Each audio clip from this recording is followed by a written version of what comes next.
Hi, everybody. My name is Toby McKenna. I'm from Basis Technologies. If you are not familiar with Basis Technologies, we were previously Centro.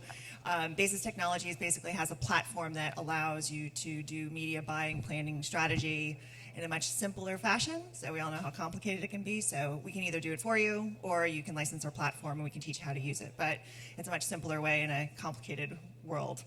And thank you so much for coming. I'll let you make a quick intro. Thank you. I'm Julie Raim. I'm the Chief Marketing and Experience Officer at Party City. I got to Party City in December of 19, a hot second before the pandemic hit. And it was great timing because, as we all know, party and pandemic were fully synonymous. So it was awesome. I think that's the theme here. I think they literally recruited everyone who started right before the pandemic. Right before and the whole team is brand new. So it was a full transformation. So the board, there was a new CEO. He started in August, and then literally every executive is brand new. Who started brand new now, almost 3 years ago. It just feels like yesterday. So it really all about the transformation. So just a little bit about Party City. I know everybody's like, oh, we know Party City. Yes, there's just under 800 retail stores in the U.S., but we also manufacture 80% of what we sell. We're the largest manufacturer of Mylar balloons. We love balloons. Balloons are a big part of our business. Go get a balloon. But we make piñatas and plates and cups, and we personalize things. So most people don't realize that. And so 40 to 50% of what you'll find in other party aisles is probably sourced or made by us in some way. So the transformation came about really for two reasons. One, with the notion to really integrate the company. So instead of it being so vertically separated between like the wholesale CPG team and the retail team, is really to create that integration. So like my role is a COE role, the marketing, the experience, kind of pulling it together, working with licensors. I did have a thought, not just Disney, but Marvel. Marvel is another brand we all grow up with, right? I was sitting there, because we work with licensors anyway, so that popped into my head randomly. The other opportunity outside of integration of the enterprise was to really move us to being more of a solution-based seller rather than a SKU-based seller. So a lot of what you'll be hearing, hopefully that'll make sense, is instead of just trying to get you to buy the balloon or the plate, or the favor, it's really about the inspiring you so that you see the whole thing and you're like, yes, I want that party. And so, as we talk more, hopefully it makes sense then what the transformation has looked like. Yeah, I think that's a great point. And I think, it's funny, the gentleman that was up here right before kind of said the people that weren't doing experiential got worse and the people who were doing it before kind of got better. Yeah. It sounds like from what we were talking about, you were the opposite. Like you weren't really doing it, but you got really, really good at it. Yeah, there was no experience team. So when I got there, I was the first chief experience officer. There was no experience team. The call center was designed not to take phone calls because it was cheaper, I suppose. What now is a revenue generating, we help customers. That's what I thought it was for. But not always, it's surprising. But then there was the other opportunities too for understanding what the customer journey was. So on this notion of trying to sell the solution to people and to make it easy, so my name's Julie, and it was like, everybody's name. So I did joyful because it's easy, because our slogan is make joy easy. This is what we talk about, because that really was our mantra. And it's for our employees, but also for our customer, because I wasn't born with the Martha Stewart mindset. I mean, it's like, you see these pictures on Pinterest and Instagram, and they're great, and you're like, oh my God, I could never do that. I totally need to hire that out. We actually have party planners now where you can hire it out, so that's an option. But there's also, for those people who really like to do, you want to inspire and show them how to do it, but also kind of make it easy. And so we've created a ton of, through the experience, we saw all the different pain points, from the inspiration all the way to the cleanup. We call it the afterglow, where you post the pictures and then clean up. And there's so many pain points along the way. And it has fully inspired all of the work. So we built a digital innovation team, a customer experience team. I don't do TV, Jill. I cut it, all of it, out.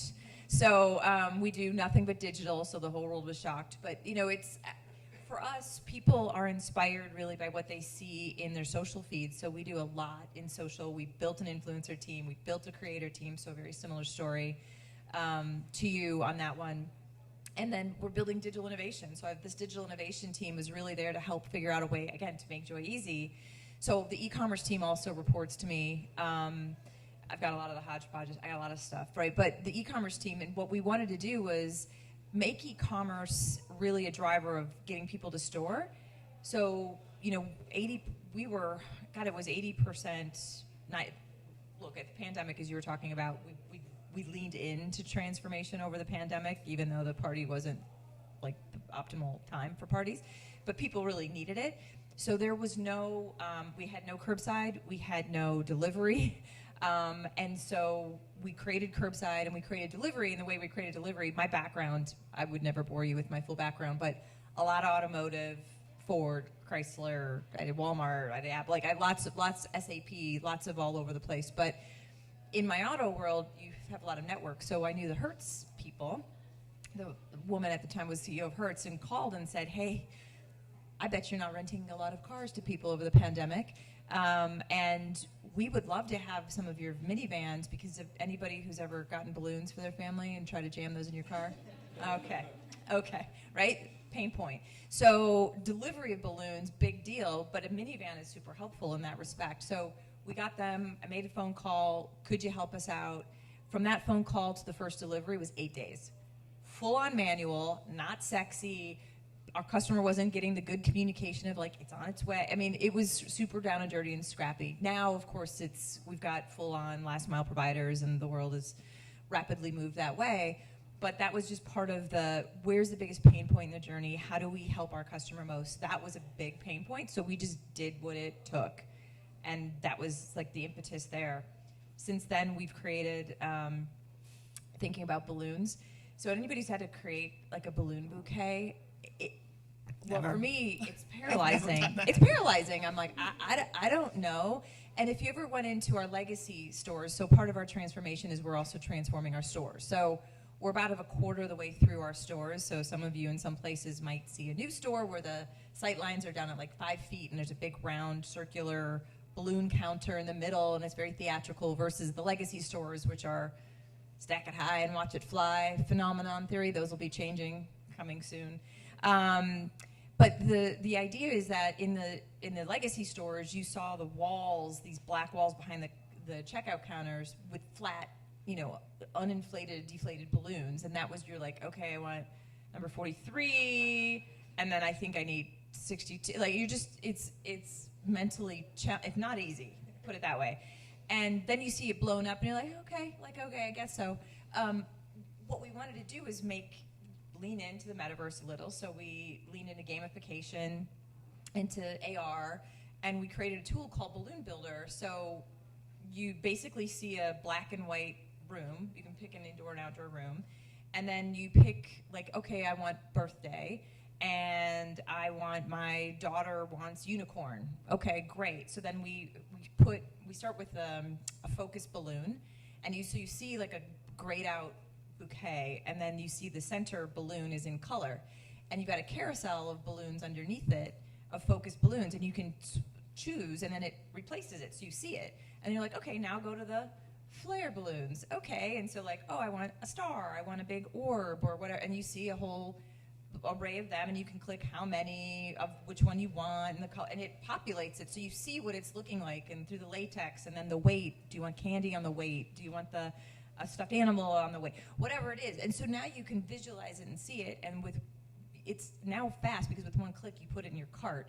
Yes, you've done several clicks because you've been playing around, but you're visually playing around, and it's much easier. And so we're bringing that out. We've just relaunched our new site to be solution-oriented 2 months ago. And then this tool we were testing it during seasons, but it will be out permanently in like 3 weeks. And it's been when we tested it over the big holidays, New Year's Eve and Valentine's Day and grad, really huge adoption rate, because it is easy. And when you make things easy for customers, using that customer experience journey, you reap huge rewards from it. So we're building a celebration builder, again, for people who, beyond the balloons, the whole thing, we talked yesterday, we're building a celebration marketplace. So again, if you're thinking about easy, well, I need a cake, maybe I need a bouncy castle, maybe I need a DJ, maybe for mom and dad I need a bartender. Like, I mean, like, so I need these things for my party to be complete, but I can't do that at Party City today.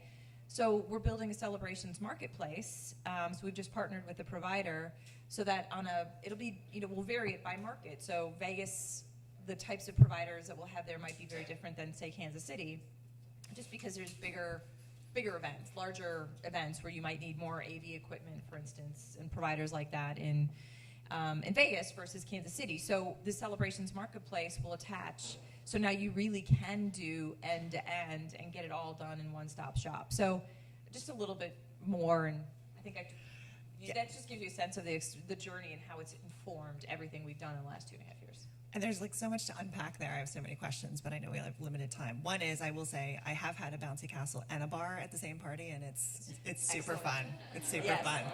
Were you bouncing in that bouncy castle? I was. Yeah, we put a little pool at the end of it too. Yeah, it was great. As long as nobody throws up. That's all. Yeah, or in the woods or something. Visual. Yeah. Okay. So when you talk about sort of the store and the change, I mean, I think that there was a lot that you had mentioned, sort of when people walk in, it's like visually you're changing what's appealing and what's not.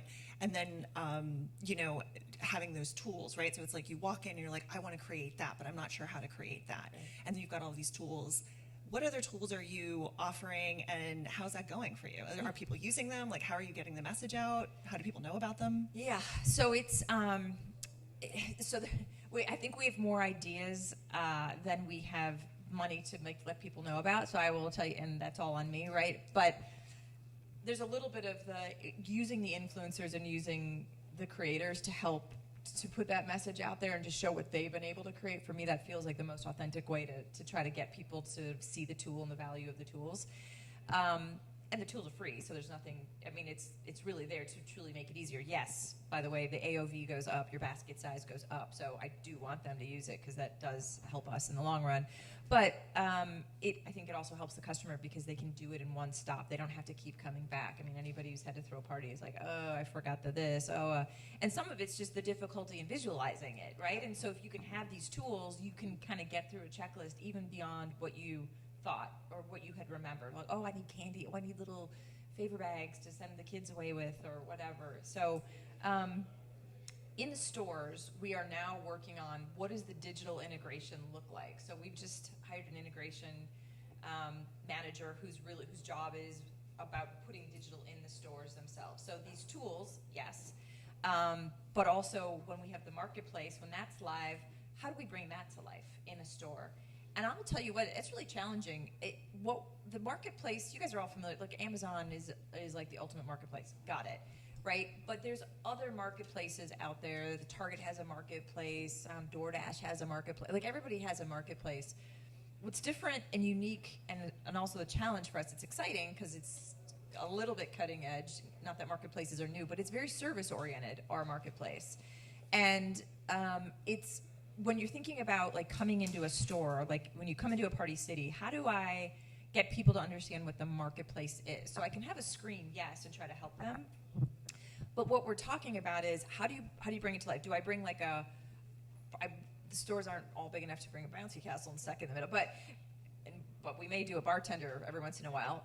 But you could put up a popcorn machine, like a popcorn machine next to it, or you could have a couple of sample cupcakes from the local, somebody nearby who's part of the marketplace that does cupcakes and little samplers to get people to understand what can happen through the marketplace. And so we're just getting into that. So the marketplace is in development. We will launch our first market like in Q2 of next year, so it's, because it's a build, it's a big tech lift.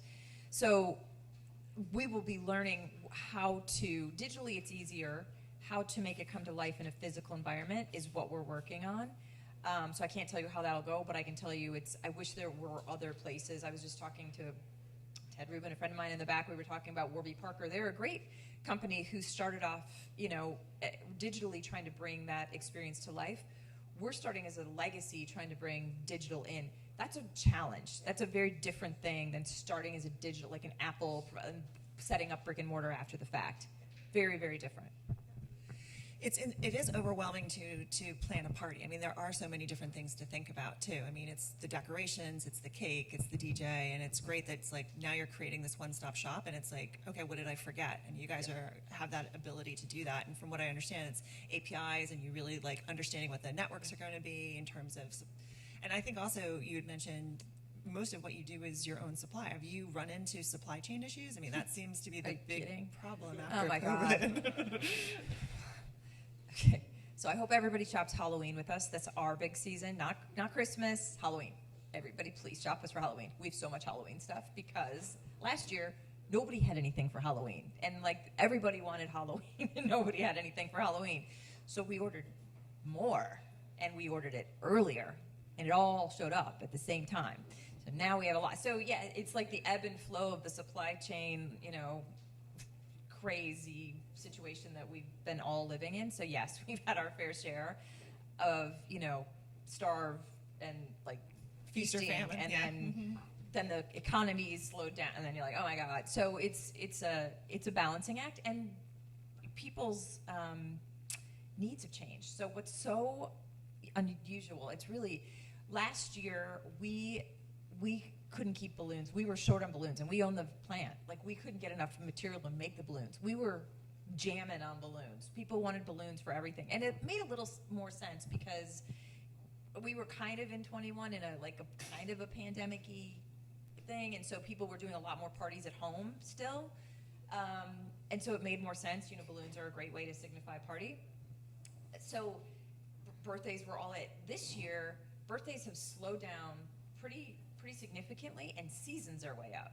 So everybody's all about like the season, the grad season, and we do both of those things. It's just sort of the business it's completely just shifted around based on what people are interested in, and that's great. I mean, I hope that they really want Halloween because that's important for us. But that it's this pent up demand for, I think now, seasons is real. It's very hard to predict what the future will look like. I thought as we got into this year, it's clearly pickleball.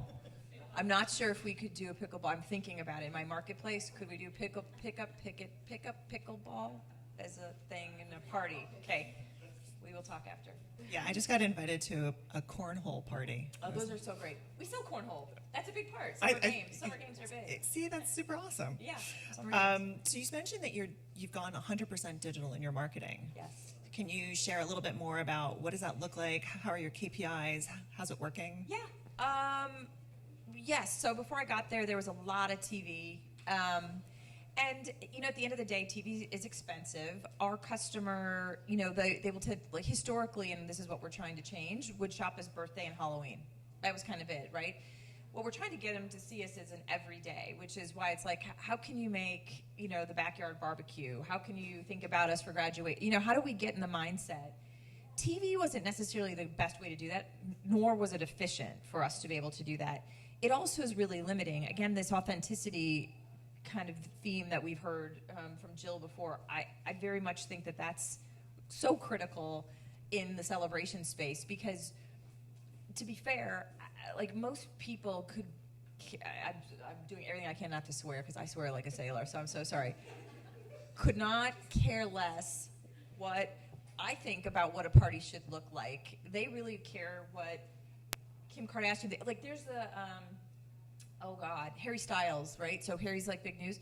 On TikTok, there was some influencer who wasn't even our influencer, but we've now jumped on this, who was like, okay, there's this cool hat, we sell it, and it said, everybody go to Party City and get this hat and throw at the Harry Styles concert, throw the hat onto the stage, and let's see if he picks one up and puts it on, and we're gonna, God bless America, but we sold out of those, and Harry did put it on his head, and there's a picture, and now it's a thing, and now we're like scrambling. Like, so those are some of the things we can't predict. It's of the moment.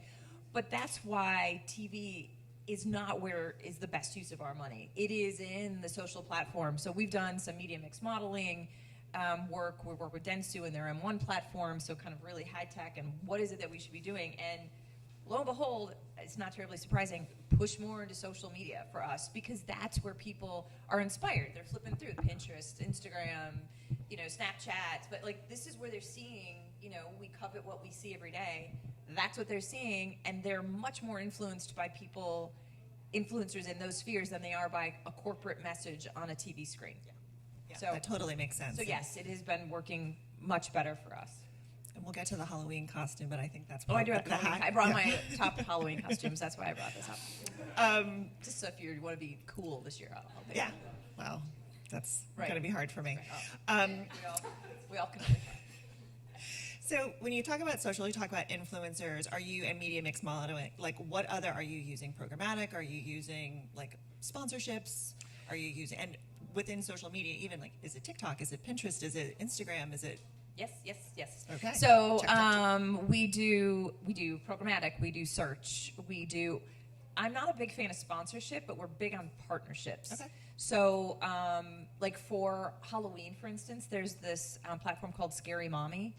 It sounds creepy, kind of, but I kind of think it's cool. Is it like Coastal Mom? Because that's the other one. Yeah, but that's much sad. But Scary Mommy is kind of my kind of gal. So, she's all into the Halloween, and she's got this big this is a partnership we have with this group. We actually talked to camp. I don't know like where the camp people are, but we talked to camp like 2 years ago, right? We did like a year, right? We did, and so those are the kinds of things that are intriguing to us, where you can really create. The experience is everything, right? That's where people are gonna. That's where the brand sits in your heart, is because you have an experience, not because you see something in a two-dimensional way. So, Scary Mommy's in it. Twitch is a new one for us too that we're working through, because the gamer there's a whole new world of partnerships that we're exploring, and some will work, some different. We did Halloween 2 years ago. We partnered with Nextdoor, and we did like a virtual scavenger hunt, and it was a place, it was deep into the pandemic, and it was like, oh my God, where do I take my kid? Because what if somebody touched the candy and my kid touches everybody was freaked out about everything. So this was a Nextdoor to be able to say, where is it safe, and what are this neighborhood's doing this, and so those are the kinds of things that we do spend additional money with, is really to try to leverage and partner up. Awesome. And I love the Hertz thing. I mean, that was just again, when we talked with Ben, where do you think the most unlikely relationship? I wouldn't be rental cars and yeah, but that's with the benefit of being old.